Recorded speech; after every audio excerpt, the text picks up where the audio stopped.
And now it's time for Butler Reviews with Humphry Wholesome. Tonight's review, Beetlejuice. Spoilers ahead. Hello and welcome to Butler Reviews. To celebrate spooky season, I decided to see Beetlejuice at my local cinema.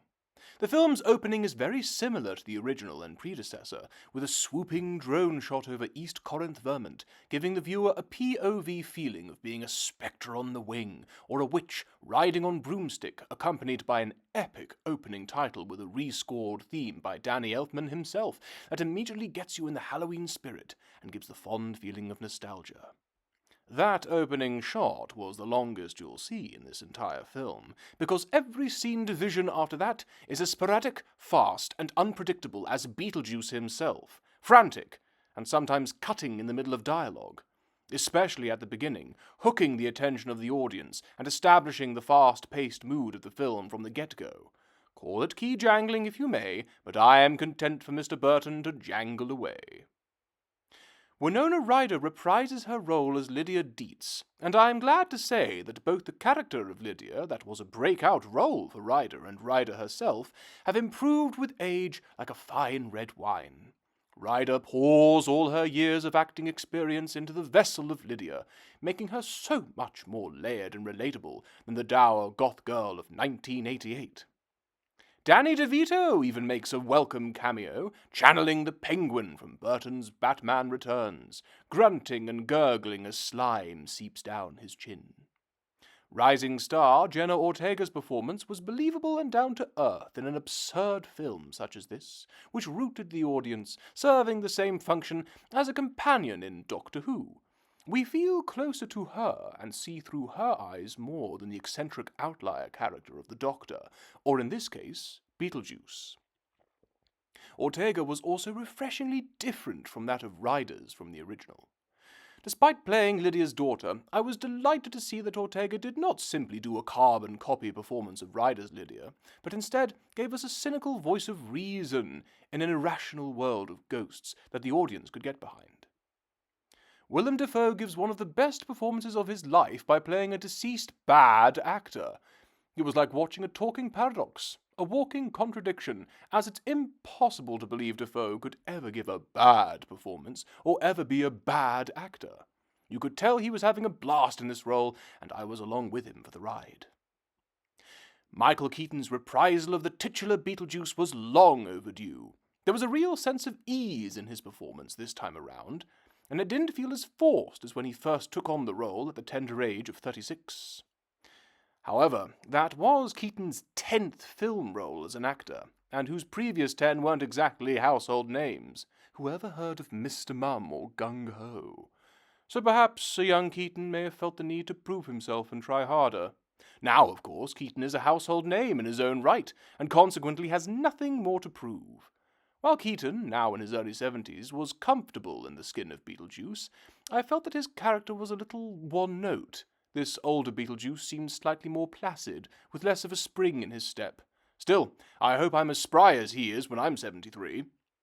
While I missed the characters of Adam and Barbara Maitland, who are sadly and mysteriously absent from this film, Michael Keaton's enthusiasm as the role of Beetlejuice was infectious, and more than made up for their absence. I myself am a great fan of the supernatural fast-talking character archetypes such as Robin Williams' Genie from Aladdin, Rick Mayall's Drop-Dead Fred, and especially Jim Carrey's The Mask, popular characters of the late 80s and early 90s, and perhaps we wouldn't have had them without Beetlejuice.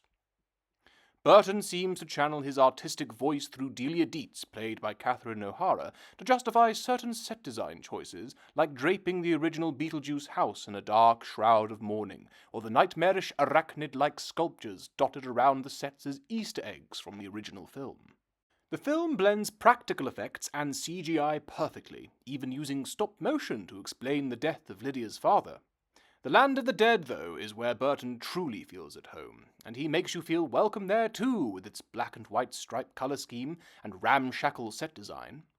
This film is perfect for any classic horror film enthusiasts, as it seems to be full of references to many others before it. A baby Beetlejuice has more than a little of Chucky from Child's Play in its design. The macabre sense of humor that permeates the script is reminiscent to that of the Addams Family films. Speaking of the Addams Family, one of the villains of the piece, Dolores, Beetlejuice's first wife, played by Monica Bellucci, looks like a cross between Morticia Addams and the Bride of Frankenstein, with her pale white skin stapled together like Sally from A Nightmare Before Christmas, another Burton flick. The other villain, Jeremy Fraser, played by Arthur Conti, seemed like a carbon copy of Tate Langdon from American Horror Story, but was still a nice, slow-burning twist that comes right out of the left field. The autumnal lighting of the film was a bright welcome back to the world of the living, and made one feel glad to be alive with all the seasonal changes of colour.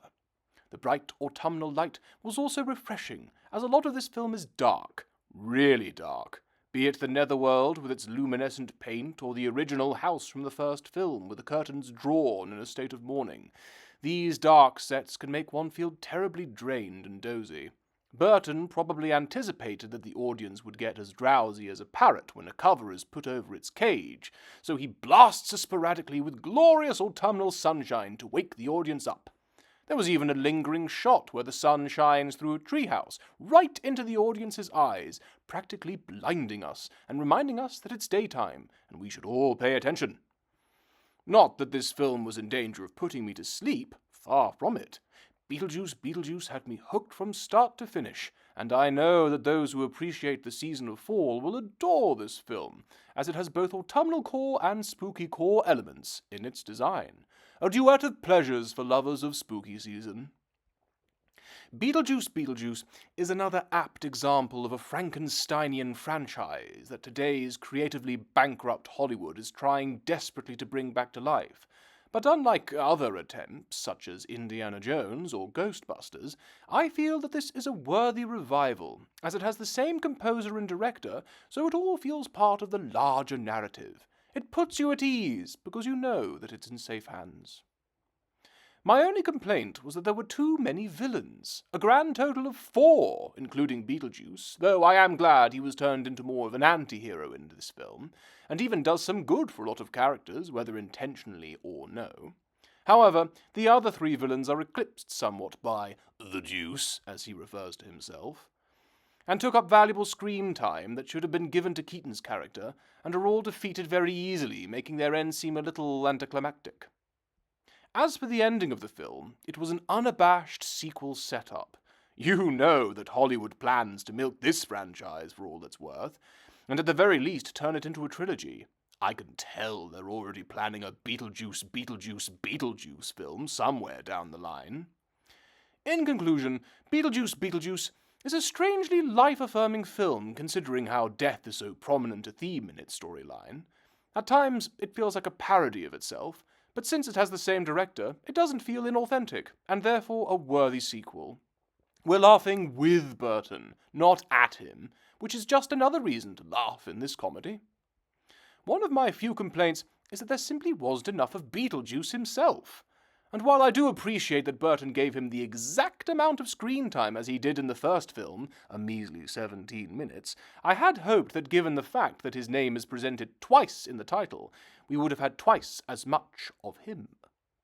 That being said, I fully understand why the character got his own Saturday morning cartoon show, so if you want Beetlejuice by the barrelful, then that's where to get your fix. Beetlejuice is like a ride through one of those haunted mansion ghost trains you see at carnivals. It's tacky, kitschy, and there might be the odd jump scare here or there, but overall you leave with a sense of fulfillment, knowing that you just had a good, ghoulish time. So, is it a jolly good show or a jolly bad show? In my opinion, it's a jolly good show, and gets 4 out of 5 bells. Thank you for watching. Don't forget to like, share, and subscribe, and don't forget to hit the notification bell.